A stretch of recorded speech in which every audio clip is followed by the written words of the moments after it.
Hey you guys, JB here from Alpha Wolf Consulting, coming to you today with the next session in the Alpha Wolf Personal Development and Expansion series.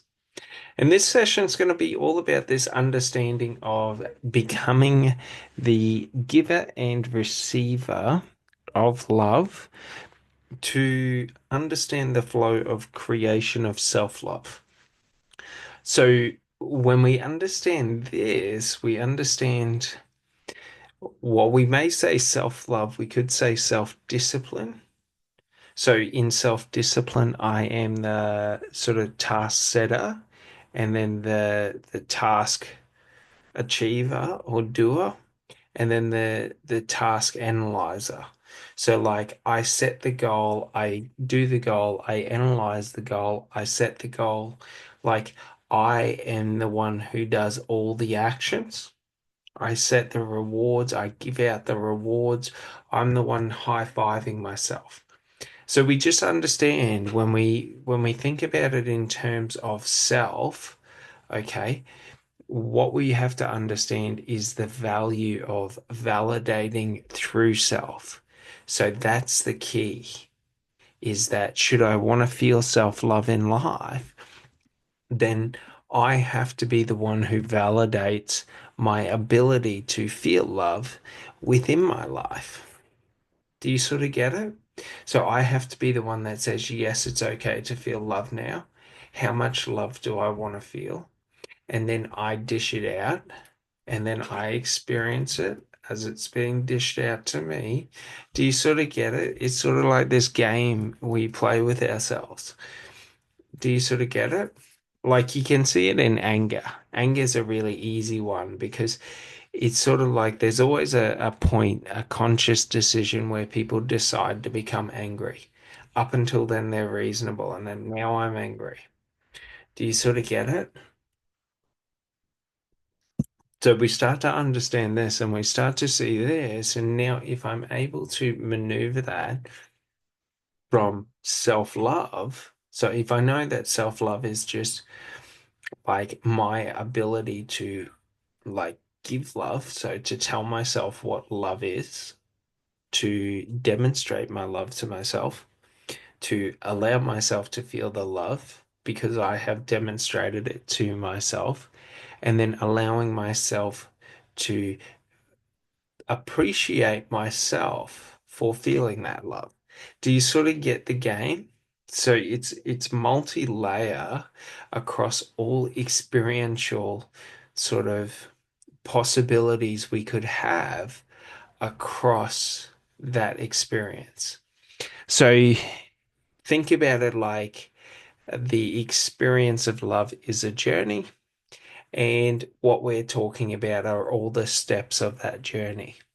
So we can't complete the journey unless we walk all the steps. You know what I mean? Like, unless the journey is completed, it cannot be completed. So it's sort of like, for example, we think of love as being like these mystical things, but they're not really. Like trust and love are bonds that are based around um, like heavy bias. Do you sort of get it? So, like, for example, I build trust the longer I'm around someone, which creates a form of bias because the longer I'm around someone, the more I understand them. So we start to see that openness and transparency is the diffuser for mistrust. Do you know what I mean? Because when we're open and transparent, there is no space for mistrust to grow. When I'm closed off, mistrust can be misconstrued in any action because of every action can be an action that could have mistrust behind it. So it's just this understanding that, like, should I mistrust other people? Like I am creating conflict within that relationship or that dynamic or that energetic state or flow of the relationship, which isn't a negative thing, But it's just that it's sort of like we think about if we think about a relationship's a river and we're just damming it up and saying until this is sorted, like the water doesn't go past here. Do you know what I mean? So it's a good and a bad thing because the downside is if we get too much into the fear base, because the need to dam it up is a fear response that one day the water's going to run out. But the truth is, the water's just infinite. Do you sort of get it? Like, people fear that the love is going to run out. The love doesn't run out. Do you know what I mean? People just, they weren't in love. Do you know what I mean? Like, people choose people based on material needs, material gain, material this, material that, like security. And the thing is when you do that, it's sort of like the agreement is upon the material. So then what happens is then you feel disconnected spiritually because there is no spiritual agreement. Do you sort of get it? So like what we understand with this is what we're trying to do is create a physical and emotional physical would be psychological, but psychological as well, and energetic. Energetic would be emotional because emotions determine our biochemical responses. So, in determining our biochemical responses, if my brain dumps a lot of adrenaline, my heart rate increases, my energy output increases, my blood circulation increases, my energetic state or flow increases.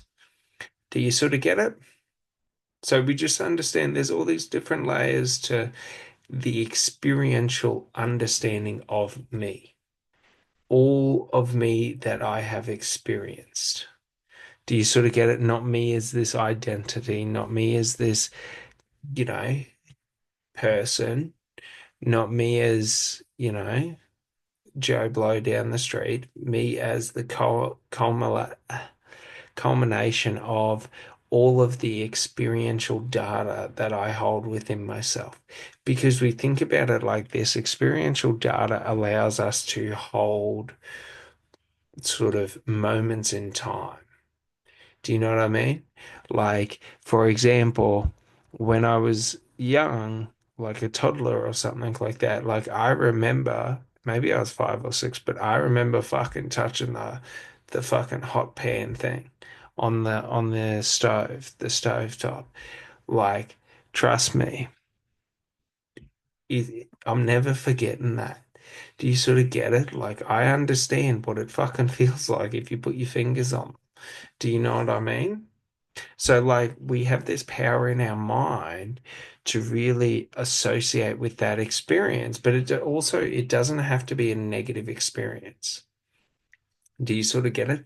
So, like, when we think about anything to do with self, well, we don't want self-fear, we don't want self-doubt, we don't want, insecurities and things like that. So we're not going to fuel them with our conscious decision.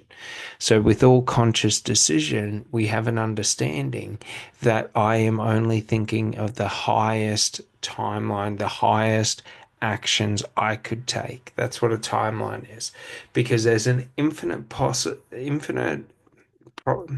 an infinite amount of probabilities or variables or variations of probabilities that could happen or I could choose to enact.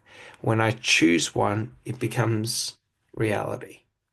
Do you sort of get it? So, like, for example, someone says something to me, I can sit there and all of the different reactions that I could have in this situation are possibilities. And whichever one I choose is the one. Now, we all know who we aspire to be in life. It's pretty fucking, I say it's basic because like anyone would be lying if they said that they hadn't thought about who they want to be in this life and who they are and all of that. It's just people are afraid to show it because they feel like that's the vulnerable part of them. Do you sort of get it? That's like keeping your sword sheathed in the battle, thinking, "Oh, this sword can hurt me. If I pull out this sword, they'll see me. I become a threat." Do you sort of get it? So it's sort of like at a certain point in time, either you're like lucky and you win, and job done. You sort of get away with not dealing with the issue, and the issue sort of just sort of passes, and then it rears its head down in the future. But basically, if you don't unsheath your sword in a battle, at a certain point in time, you're going to be the target. Do you sort of get it? So when that happens, what are you going to do? Do you sort of get it? All your wanting, wishing, and all of that ain't going to do anything. So the only thing that'll do something for you is your actions and your choices to take actions and decisions.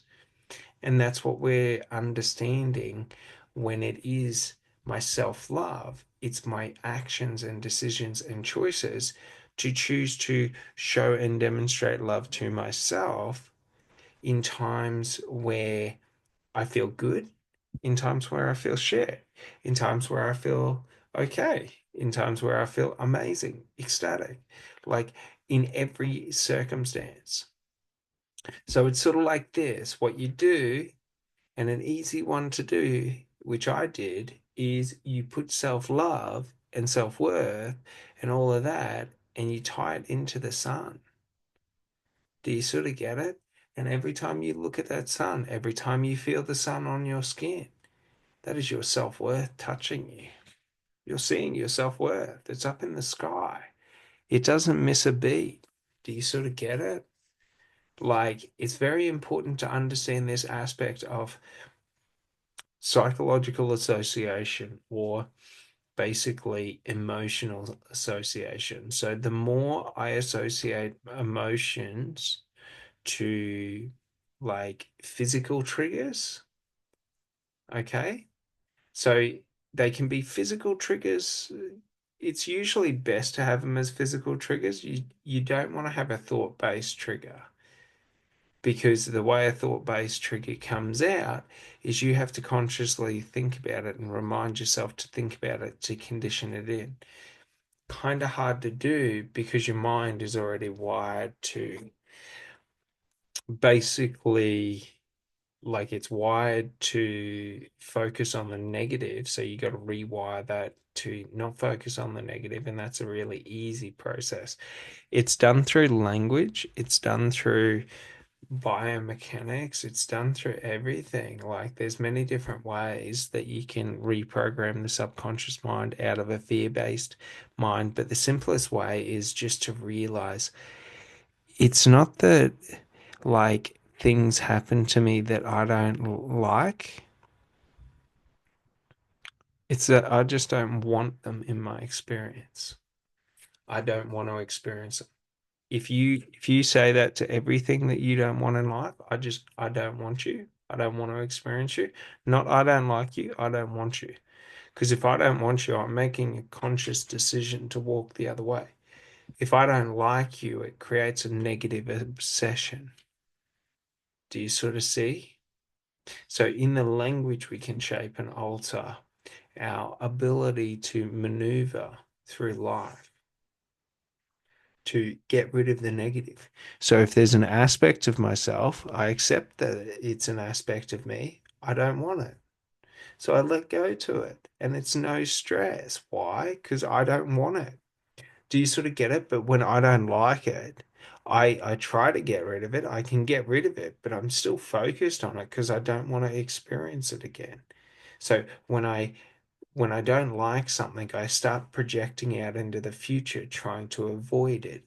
It adds a state of like heightened stress and fear, because it's a fear-based response to where, for example, if I'm walking barefoot through the wilderness and I fucking step on thorns, do you think every step after that I'm not going to be highly observant if there's thorns on the ground? I don't want to fucking step on them again. Do you sort of get it? Because I don't like it. Do you sort of get it? If I don't want it, like, I'm not going to pay as much attention because, like, yeah, I'm going to try and avoid it, but it's sort of like if I step on one, I step on one. If I avoid them, I avoid them. Do you sort of get it? It alters and changes the meaning of the action. So when we're thinking in terms of like self-love, any aspect of love that I have fear in, I let go to the fear because I don't want it. Not because I don't like it, because I don't fucking want that cunt. Let go. Do you sort of get it? So now what I have to do is I have to work through, for example, if we're doing self-love, like the self-doubt is just the negative talk when I try and think about myself positively. So, what we have to go through is through our whole understanding and experience of love, our whole experience of belief, you know, and all of this and every different emotion we go through, and we have to work out where are the negative ones. Do you sort of get it? The fear based beliefs that I have attached to it, and I let go to them because I don't want them anymore. And when I don't want them and I let go to them, I don't ever need to think about them again because if I see them, if I smell them, if I hear them, I am going in the other direction. You don't need to tell me twice. I ain't here to find out. Do you sort of get it? It's a completely different approach. So we understand that we let go to the need to define anything as I don't like. What we define as what I don't like is what I want to consciously be observant about and unconsciously be observant about. For example, if I'm walking in the streets in the middle of the night, I don't want to be attacked or I don't want someone to sneak up on me and get within a meter of me without me knowing. So it causes me to focus on that and become a lot more alert and aware. So it's a good tool, but I don't want it all the time. I want it when I want it.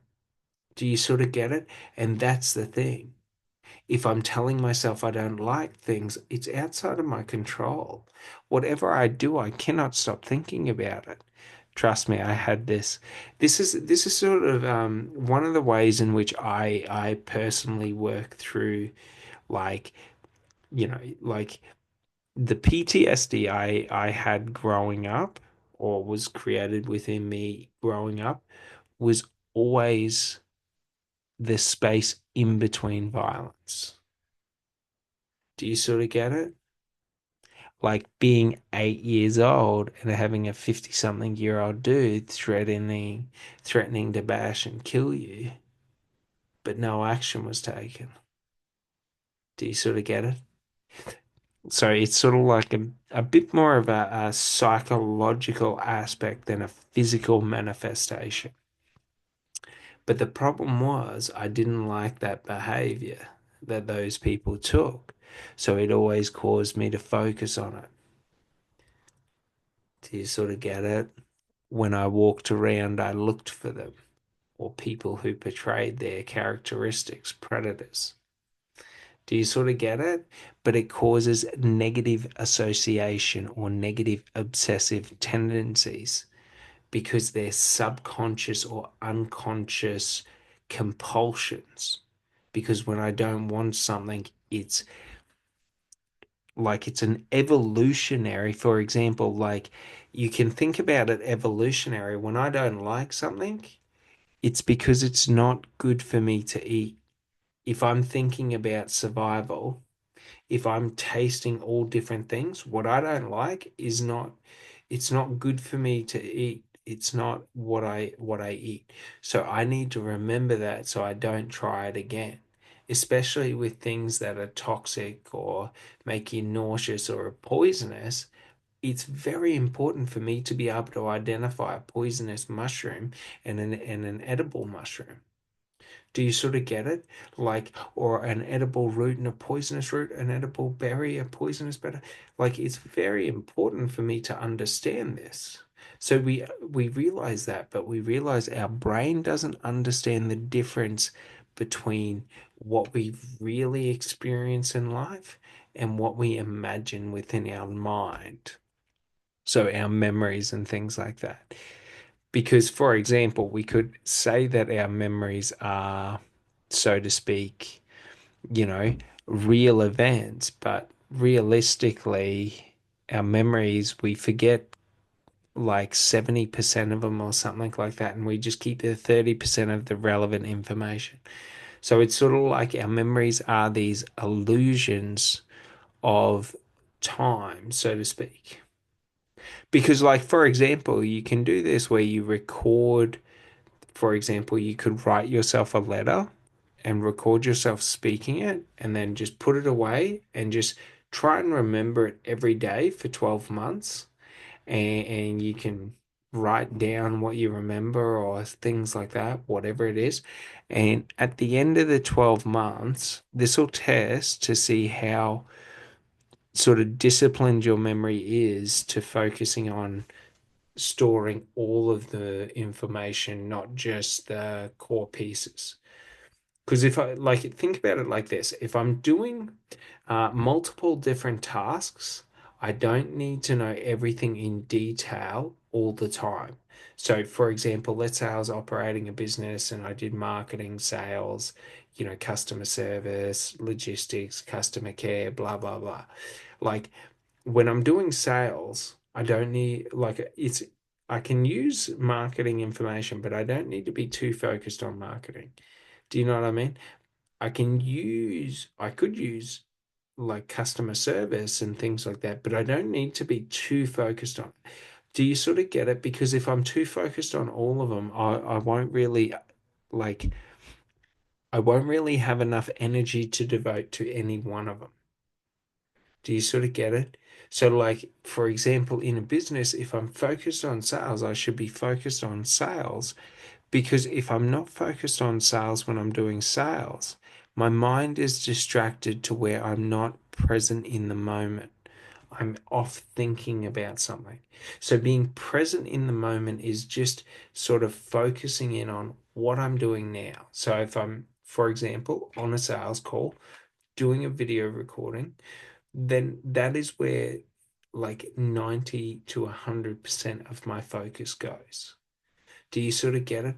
So if I was trying to do the same video recording, but I was in a space where there was chaos and all of that, like I can't operate at the same level. So like for example, we just start to understand this that if I'm trying to experience too many different aspects of life within each of the moments, I don't understand it. When I'm experiencing love, I should feel love. Fuck fear. When I'm experiencing joy, I should feel fucking joyful. Fuck anger. Do you sort of get it? Like when I wake up in the morning, I should feel secure within myself and who I am. And, you know, like fuck insecurity. Do you sort of get it? Why am I waking up and then saying it's acceptable to feel insecure? Do you sort of get it? So when we start to understand this, we start to see how we can sort of curate it because like all I'm trying to do is create the association and it can be to anything. It can be to like thoughts, it can be to words, it can be to like actions. So like getting up, waking up. Do you know what I mean? Like it's easier if it's an action, so a behavior in action. So, for example, if I just thought affirmations, like it does work, but if I say it, it adds a trigger to whenever I say it, it puts me into this state of mind because my body locks the biochemical state that I'm in. So when I'm, for example, when I'm giving self-love to myself, like I'm creating the energetic sensation of love and self of love, and then I'm giving that to myself. So, whatever action I do for my practice of self love, becomes the trigger to every time it's triggered in the future, depending on how sort of how deeply I ingrain it. Okay. So how much I repeat the practice. If I repeat it 10 times a day, every day for a year, within that year, it's a trigger like that. Do you sort of get it? And what it does is it triggers us back into that biochemical state. So now what I want you to do is think about someone who you were once deeply in love with and you don't feel like, you're not in love with them now, because whatever happened, and look at your ability to experience sensational shifts and changes within your biochemical responses to when you think about the first moment you met them, and then you think about the last moment you spent with them. Do you sort of get it? And it shows you how to sort of map and measure your biochemical responses to your emotional shifts and states. Do you sort of get it? Like your emotional states and things like that. So you're now able to see, well, if I wanted the biochemical responses of how I felt in the beginning, in the first moments, like for example, like they're the marker. So I focus in consciously on feeling that while I'm locking it in because I'm associating that emotional state to the trigger. And then afterwards, the trigger puts me into that emotional state. Do you sort of get it? So, like self love is going through and creating all of those and just realizing I'm the one who gives it to me. I'm the one who receives it, but I'm also the one who validates me for receiving it. Do you sort of get it? So like at the end of each job, I'm telling myself, good job. Like I'm the one who has to keep up morale in this party of, Uno. Like in this party of one, like I am all. So we just start to understand in my experience of life and how I go through life, I am everything. Anything that I want, I give to myself. Anything I want to experience in life, I allow myself to experience. I'm the only one who can dictate if I can or can't. You know what I mean? It's not to say that we act negatively by that. Like we all have moral compasses and we all individually understand morality based on how we want to be treated. Do you sort of get it? Anyone who sort of doesn't have morality, like it's usually a bit of a cover. Do you know what I mean? Because like for example, the ones who don't have morality are just using the excuse that they're allowed to act that way. Do you know what I mean? Like it's just weakness. That's all it is. Like, do you know what I mean? There's no morality in acting negatively or treating people negatively. So it's sort of like there's no morality in treating myself negatively. There's no morality in putting myself into negative situations for other people. Like, not to say that we don't help people, but it's like, I'll go to the battle, I'll jump in the trench, I'll hold the fucking trench. But if I'm holding the trench and you're back at base having tea, like you better have an ear and an eye open because like at a certain point in time I'm just gonna walk away. Do you sort of get it? And then you get to deal with whatever's coming. So it's just this understanding that I have to be like that with myself for myself, first and foremost, above others.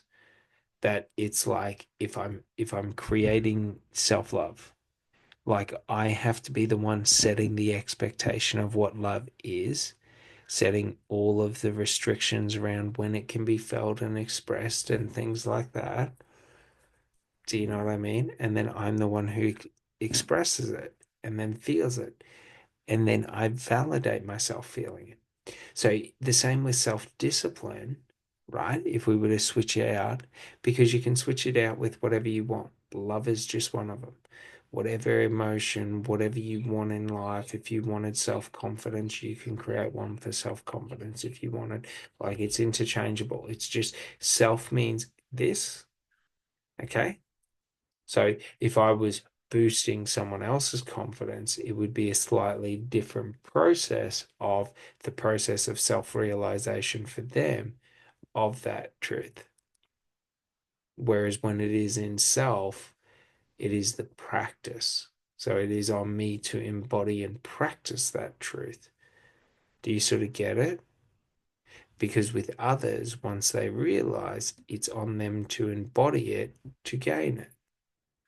Do you sort of get it? That's how we take, for example, knowledge, not knowledge, but yeah, well, you could say knowledge, but information or knowledge, and we turn it into wisdom is only through practice.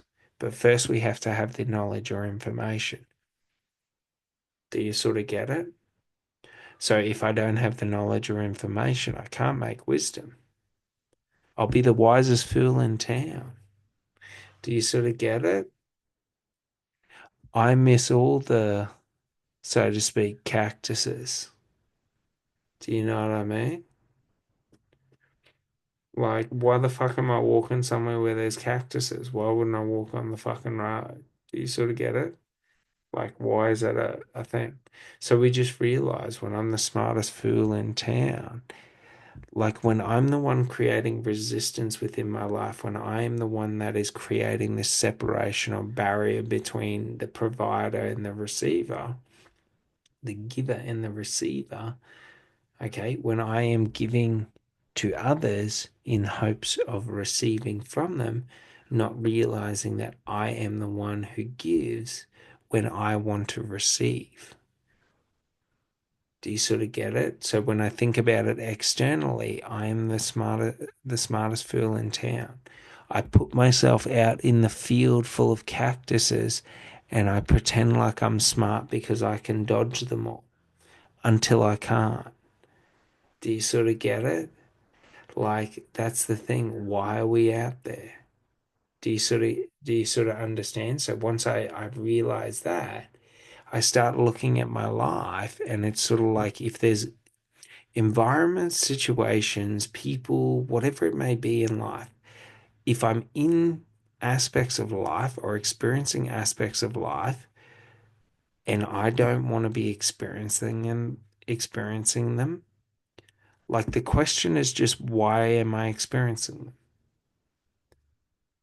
I am the one causing me to experience it. So why am I causing me to experience it? Do you sort of get it? And many will think because like, it's the pattern I'm in, it's this, that, and that. No, it's just because you're choosing to do it to yourself because you don't want to like change or alter your decisions and behaviors. So it's sort of like this. If I have someone toxic in my life who drains me and drags me down and talks negatively and like tears me down and makes me feel insecure about myself, if I'm hanging around them, who the fuck is the one that is causing the pain? It's not that other person. Do you sort of get it? Like it's me that is causing the pain because if I am the one entertaining the relationship that harms me, I'm the fucking idiot entertaining the relationship that harms me. It's in my power to stop it at any point in time, but I'm too busy convincing myself that I need to save someone else or do something for someone else. So, an important thing to remember with this is to drop the ego. And if I'm the one harming myself, well, aren't I a fucking idiot for harming myself? That's like me trying to cut my legs off just before the race. Like, I don't know about you. I don't really think I'm going to win, even if I tell you I will. Do you sort of get it? Because running on stubs, it don't feel too good.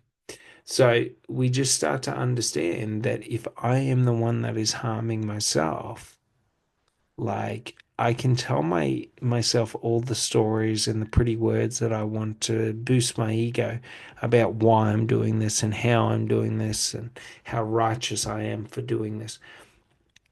But at the end of the day, if I'm the one doing it, if I'm the one experiencing it, and I'm going through this cycle and I'm the one who defines it as being a negative aspect of my life or a negative cycle of my life, like, aren't I the fucking idiot that just keeps putting myself into negative or hell and then just wondering why my life is in ruins or my life, doesn't feel how it's meant to feel? Do you know what I mean? Like, I feel chaotic because there's chaotic relationships and things like that. I feel chaotic because, I'm always being attacked by others and torn down and things like that. So we just start to understand, if I'm feeling that way, it's because I'm putting myself into those situations to feel that way. Once I realize this and let go to the need to do this, then I am free to choose and create whatever I want it to be. Do you sort of get it? Once I make the conscious decision and the realization that it is a choice and up to me, well, aren't I a fucking idiot if I take any choice but the choice that I want? Do you sort of get it? So it's like, for example, if I realize that, like, my self-love, okay, is the experience of me providing self-love to myself and receiving self-love from myself. Like, if that is self-love, aren't I a fucking idiot if I don't give myself self love in every moment? Like, it's pretty funny when we realize this because it's sort of like, do you know what I mean? I'm only doing it to myself if I'm creating illusions for example, that I need to find it within someone else before I believe it's real within me. How am I ever going to find someone else if I don't believe it's real within me? I'm never going to believe it's real within them. I have to first believe to my core what exists internally or within me, the culmination of experience that is me, is real before anyone else will ever see it or believe it as being real. This is how we build self confidence. This is how we build self belief. Do you sort of get it? I don't have self belief before I build it. But after I build it, what belief can be? Do you sort of get it? So, like, for example, like, if I bought self belief, it would hold no weight or value because it's only in the process of building self belief do I realize the core value and lessons within self belief. Do you sort of get it? It's only through having the experiential data of going through many different circumstances and situations do I have the self confidence and self certainty to be able to discern what is right and wrong within all situations. Do you sort of get it? If I just buy the ticket and say, I've got self certainty now, like, okay, what does it even mean? I haven't done anything to understand what it even means and what it means to me. Do you sort of get it? Because with all theoretical knowledge, and theoretical knowledge is just information from others. So we have theoretical and experiential. Experiential is if I explain to you something that I've experienced.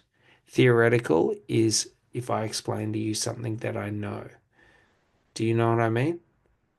So, like, if I explain to you something that I know, you may understand it, but that doesn't mean you experience it. Do you sort of get it? Think about it like this. It's easy in the movies when you see people doing like 50 push ups and you're like, oh, how easy is that? And all of this and all of that. And it's not until you get down and you actually try to do it that you realize how exhausting and difficult it is because you've never put yourself there. Do you know what I mean? And it's a way in which you can expand your experience of life. Do you sort of get it? So, like, it's usually not until we experience something that we start to understand the vastness of it. Do you know what I mean? Like, for example, I don't get into 4x4ing and four-wheel driving. Doesn't really faze me in the slightest. So, like, when I think about national parks, I don't ever think about 4x4ing. Like, I see a national park from walking sort of perspective, not from driving perspective. Do you know what I mean? So it creates a different understanding or conceptualization of what a forest means. Because when I'm 4x4ing or driving through the forest, well, I'm experiencing the forest differently, but also I'm observant of different aspects of the forest, looking for dropped logs, looking at the road. So I understand the trail at a very high level, but I don't really have the perception around me at as high a level, depending on the speed. Do you know what I mean? So it's very important to understand this because when we start to understand this, we start to understand how just by small alterations and shifts within the perception of like my experience of what I go through in life, I am able to alter and change it. So, for example, should I see something I go through as being highly negative in any moment, should I choose to see it as being highly positive, it becomes highly positive. Do you know what I mean? Should I choose to see it as highly negative, it stays highly negative. Like whatever I choose becomes reality. Do you sort of get it? So, like, I first must speak into life what I want it to be. So, should this situation be negative, do I want it to be negative or do I want it to be positive? Do you sort of get it? If I choose that I want it to be positive, this is now a positive situation. And watch it turn into a positive situation. If I choose that I want to be negative in life, then I choose negative and watch it turn to shared. Have you ever seen those people that can argue about anything? They create an argument in anything, out of anything. Any little thing, they nip, nip, nip, nip, nip. So we don't want to be like these people. So we reject the negative. And now, if we only ever think about the positive, how great it can be. So we focus on in interactions, on sort of moments or sort of all of these different behaviors we have throughout our day-to-day life or actions, or you could call them things like, so our behavioral mannerisms. So they are combinations of behaviors. So my behavioral mannerisms of who I am in the day to day, who do I want that to be? This is the image of the ideal self. Do I want to be kind? Do I want to be friendly? Do I want to be stern? Do I want to be capable? Do I want to be strong? Do you know what I mean?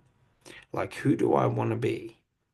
And if I can create and understand this image, and it's all within us, it's just some people pretend that the person in the mirror, like the person who they feel and know and see themselves as, that it is a reflection of the person in the mirror. See, but the truth is, who you see yourself as internally determines is in the mirror reflecting back at you. If you don't ever see yourself as being fit and healthy, you will never achieve it because your mind will work against you. Do you sort of get it? So it's like you got to win the battle up here before you can create the results out there. And it's very important to understand this because that's what we're doing. When I realize that I am the one that creates the results in here, but also that creates the chaos. Should I stop creating the chaos? It's only results. Do you sort of get it? Well, wow. Sorry. But do you sort of get it? So if I stop up here creating the chaos, then only ever the positive is growing and flowing. So this is how we start to alter and shape our mind when I am the provider and the receiver. Should I open the door to my mind and realize there is all these negative thoughts in here? I did not put them here, so I clear them out. For I only put in positive. So every time I have negative, not emotions, like we don't, and there's a difference between letting go and repressing. To let go to a negative emotion or even a positive emotion, any emotion, I must first experience it in its full depths before I am free to let go of it. Because should I not experience it in its full depths, there will always be layers to it that can unravel me. So in heartbreak, should I only experience heartbreak at a superficial level? Then should you come in and break my heart at a deeper level, you can shake me, you can break me. I become in a reactive mode. So when I'm exploring my emotions, I explore to the depths. Because should you come to the depths, I have not changed. Do you sort of get it? Like I'm still in control here. Like I came here by choice. Do you sort of get it? So it's this understanding that when I experience the depths of heartbreak, heartbreak ceases to hold any power or control over me because it cannot hurt me because I've experienced it all. It's nothing new. It's nothing unfamiliar, nothing uncertain. Do you sort of get it? So I let go to the need to hold any fear for it. And now in love, I can experience whatever I want it to be, absent of fear. And what it is, absent of fear, is creation. Do you sort of get it? All right. Well, I hope you guys enjoyed this one today, and I'll talk to you later. Thanks so much. Bye.